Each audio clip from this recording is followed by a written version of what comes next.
we're back to part 5 of exploring Pathfinder Online Early Enrollment with Geekto Studios, or Geekto. Alright. Crap, you saw me. Frost. Oh, they're all... Okay. Only one of them is ranged. Well, at least one of them is. So if I take this guy out with Frost Ray, tab to the next guy, Frost Ray him, and do a run up, and then I can start throwing all my other stuff at him. Okay. Let's see now. Wind Rider gives me evade and knocks down the enemy. What evade does is it throws me to the side, or at least out of melee range, which means some of these abilities work and some of them don't. It's really a mixed bag, and there's some abilities, including spells, that will cause distress, and there are other abilities that will say, if distressed, already you get this added effect. Goblin Slayer, 12 out of 20, that won't take long. I've already taken out 4 of the little buggers.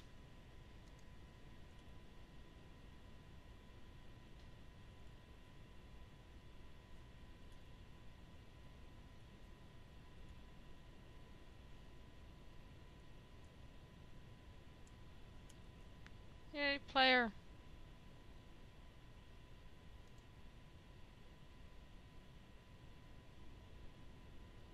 Who's he firing at? He's not facing me. Oh, he's firing at the goblin. Okay.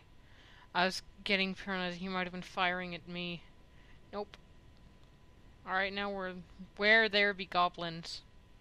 There be goblin. Tab, tab, tab. There we go. I wonder if I could get charge. That fighter ability.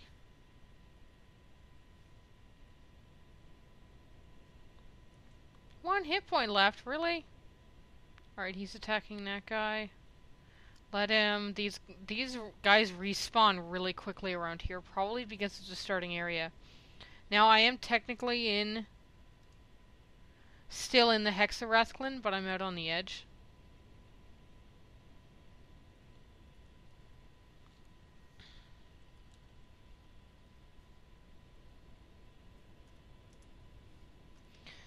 I am sorry, combat's distracting.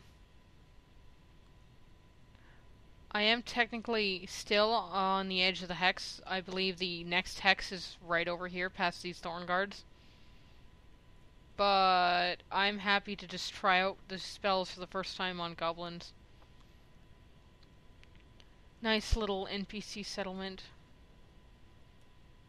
Oh, it's mid-range. There we go. Okay, when you're skirting the edge of the maximum range of an attack, and then you go within range, within a very, very few seconds, your avatar will just start attacking.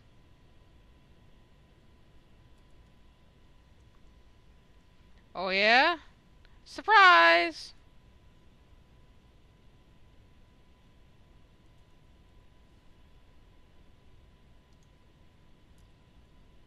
Ah, crap, he knocked me into my bleed. I wasn't paying attention. And I reappear back at the very, very starting area, back in town. They have these shrines everywhere. I have not seen them in every single hex. Sometimes when I die in a hex, I appear 2 hexes over. Especially in the wide, wild wilderness. But the one thing I have noticed is that you will appear around the nearest one. In the starter town, there's one here right on top of the hill where all the NPC trainers are, where you learn Thwack from. You know, there is where you get the Seneschal trainer of this NPC settlement. So if I don't stray more than a hex away and I die, I'll end up here.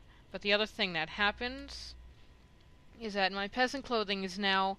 It has durability is 17 out of 20. My club is 17 out of 20, and my wand is 19 out of 20 because I only got it right before this last time that I died. And when that gets to 0, I'm not sure if the weapon is either unusable, fixable, or if it destroys itself, but getting that to 0 to 20 would be bad. And the implements and all the equipment, you know, these weapons, that implement item, that class implement, your boots, your wondrous items... My token of striking is single use is probably why it doesn't have a durability rating. Gloves, rings, belt, cloak or backpack, necklace, helmet.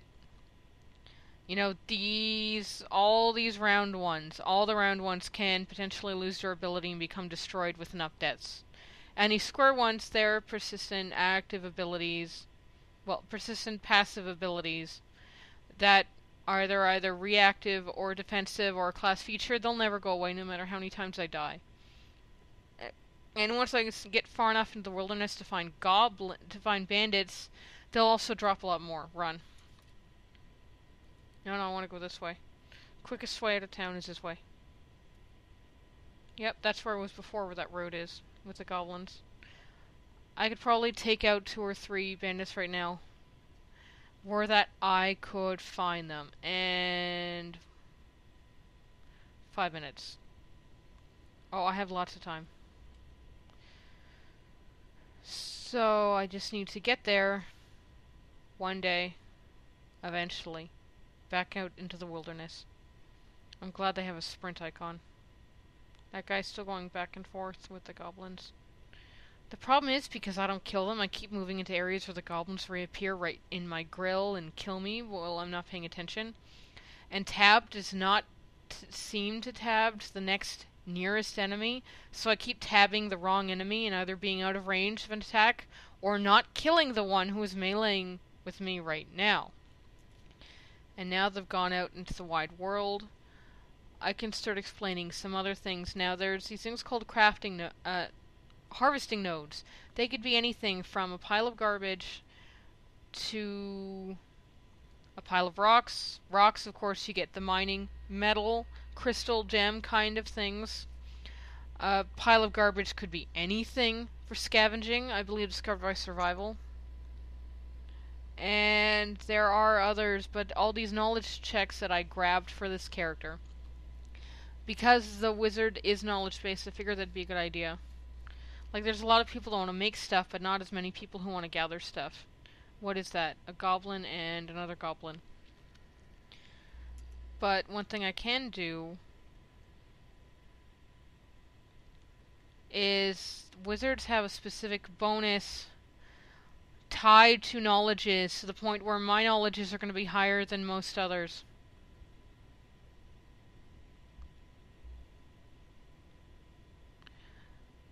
So the knowledges seem to have some kind of relatability to either better items or you find crafting nodes more often. And I can show one to you as soon as I find one. But until then, I can kill bandits and try to get loot. At this point, they loot the bodies automatically. Because there's no husks, because there's no lootable bodies at this point, it means that the NPCs are not dropping lootable bodies either. But I've been finding, as I've been killing them, that I've been just randomly getting crap as I kill them. Some good, some bad. Alright, bag of itchy stuff, 10 coppers, unresearched book page. There is no decipher script skill yet, so anyone can translate them. Another paladin sheet. There's something, a blurb about paladins, this paladin order, that god, that paladin tenant, whatever. Oh, that's a really big group. That might be too much so I can take out right now. Being as a level 1 wizard. Oh, there's a crafting node. Alright. It looks like a diamond. A few interesting plants, and a collection of colorful sparks. Okay. Spellcraft is not what I thought it was. Spellcraft in the role-playing game is more related to things like determining what the properties of a magic item, and determining what other people are casting. But Spellcraft seems more to do with Artificer in a way that I'm not clear about, but it's probably not a bad... It's not going to kill me to have ranks of Spellcraft if I don't use it, because it'll probably be useful. Alright, I right-click the node, gather, after about 5 handfuls pulling out of it, I'm going to get a window. I said after 5 handfuls. Maybe with higher skill level it's quicker. Never sleep sap, a raw chemical, Dreamglow mushroom, raw chemical. Okay. Crafting is like this. First, you gather resources, raw materials. Then, someone like a smelter or I forget what the alchemical equivalent of it is, But there's gathered skills, there's refined skills, and then there's crafting skills. The crafters are the ones like the architect that will build a house or castle out of enough wood and stone. Someone needs to collect the wood and stone. Someone needs to turn those raw logs of wood into sawn planks that can be turned into a cabin. And magic items require esoteric and antithesis essences as well as various other essences. It's either spellcraft or knowledge arcana that is making it easier for me to find these, and I am just one hex around Rathglen. Terra Firma, I believe, is a player settlement, especially when it has a flag and Rathglen has a star, because a lot of the player settlements, Hammerforge, New, Daggermark, Deadman's Glen. Let's zoom out. No, not in. Let's zoom out. Now, I know I can't see these details, so you definitely cannot. But I can see here, here, the tiny dots of red flags. Those red flags are places where player companies have put their stakes in the ground and got a settlement. There was something called the land rush where people could come in and do that right away. I've explained this before. But the map is just populated with these little red flags. And then somewhere, like here, you can see 3. So I'll zoom in there and drag the map over. There's 3 stars. Thornkeep is so big NPC settlement, and it's the closest thing that the River Kingdoms has to a city. It takes 3 hexes. There's a big building, which will eventually be a multi-level dungeon people can explore, and a large town that takes up the 2 remaining hexes. This is an NPC settlement inside a mountain pass. Because these black lines are mountain edges, this fuzzy line is where a pass goes into the mountains. Otherwise, these black lines are impassable. I have tried. You can find them, like this sketchy blur over here is a way to get into these mountains from the south. And then the lion has something to do with the escalation, bad monsters there. The green tower is a tower. It's like capture the flag for something called the War of Towers. And the more towers a company is captured, the higher tiered the NPC skill trainers will be in their settlement. So it's a kind of resource land grab management in order to have a better trainers. Because in the end, a player settlement of a certain size will support NPC trainers to come in to train the abilities you need to get more abilities, more power. Oh, there's a trash heap there. Trash heaps, you can get anything anywhere. Though in my explorations, you can get various kinds of resources in particular areas. Because a trash heap, the collections are this, that, and the other thing. But here in, where are we? We're not in Thornwood. Where is zoom out? No, not in. Beast Pelt Perfect Onyx. Zoom out. Thorn. That's Thornwood. Attached to Thornkeep. Echo Peak Mountains. We're over here. Now, I forget what this geographic area's been called. And I found that in this area and in Thornwood, I get a lot of Beast Pelt and Onyx and Moonstones in the trash heaps. But if I find trash heaps in the Echo Peaks, it's a little slightly different, and being as the game has only been live to a select few thousand people for less than a month, we're still just mapping where everything is. You know, like, oh, your recipe says you need this kind of moonstone. Well, we can find it. I don't know where to find it.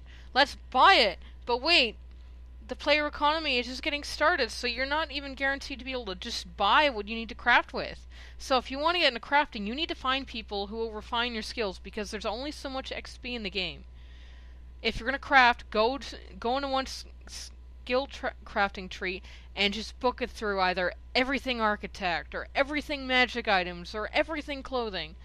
And just stay there and find friends who can refine and friends who can gather. My other character that you've seen in the first video, Emma, she has all the knowledges because she's going to be a bard. Bards can get most of the knowledges. So without going into any of the class trees, I've tried to get all the non-class tree skills related to a bard. So if bardic knowledge has all the knowledges, that means that it's easier for her to gather. So she's my dedicated gatherer. But I've been messing around with the skill trees to see what else they can do. They don't do anything else yet, but time will tell. I have a wizard as character. I can cast spells. I still need to find a staff. I still need to find bandits. God damn it, because I have a few crafting things, but no, I haven't picked anything except a bag of itchy stuff from the goblins, which is a crafting material for level 1, tier 1 salvage. That's more gathering, but no enemies. I'm still in that hex, or at least one of the hexes near it. A collection of plants. I can tell that site now. I've gathered so much from another character. 1, 2, 3, 4, 5, 6, 7, 8, 9, 10, 11, 12. Okay.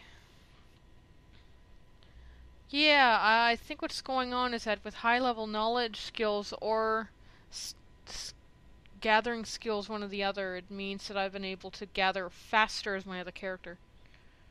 That makes sense. It is kind of like a time management. No, I want to go back to Rathglen. Where are the bandits? God damn it, there's a whole... It doesn't matter what it is, that huge group we just passed. It doesn't matter if they're goblins, or wolves, or bandits. There are too many that I can handle at this point. At least, I don't want to die right just yet. But that's 2 bandits I can handle. Definitely. Vandal recruits? Yeah. Alright, I just need to turn the camera a little so I can see what I'm doing. Zap, zap, zap, zap. Escape. There. Yeah, escape and my ranged one is a really good pair. What'd I get? Ooh, I got a bunch of stuff. Another unresearched journal. Yolande DeLille's hunting journal. I can oh, that's it? Hyssop oil, never sleep sap. Token of parrying. Some more copper coins. Yolande DeLille's hunting journal, fragment 7 of 10. Our 2 porters got separated from the rest of the party while breaking for lunch, and we spent several hours searching for them. Finally, a scream, quickly silenced, drew us to a spot less than 100 yards from our campfire. Both had been stabbed through the heart, the wounds frozen over and covered in ice crystals that quickly melted in the stifling summer heat. Clearly, we were not meant to reach the spire this year, so we are returning to Keonin. What spire? And Yolande Lead sounds like an elf. Maybe it's the... There's a spire in Galarian that's full of these water-based people, or water elves, or dark elves, or something like that. Really weird. Collected tenants at paladins. When danger threatens, I'm not a fool. I seek first to make sure the weak and innocent are safe, and then I quell the danger. Erestil's paladins. Erestil is the hunter. His symbol is a bow and arrow. Very much so a hunter, ranger, paladin, but he's either neutral good or lawful good, which means he can support a paladin order. Well, I found some things. I didn't find what I wanted. I didn't find class implements. I didn't find armor yet. It's just a matter of actually getting to them, and having to traverse the distance is a bit annoying, so I don't want to show you every second of this character's life online, because a lot of it would be boring. Just playing MMOs would not be very entertaining. But, screw that, it takes forever. Alright, there is a wolf with them, but I think I got this. Let's see whether I did or not. Yeah, there's 3 there.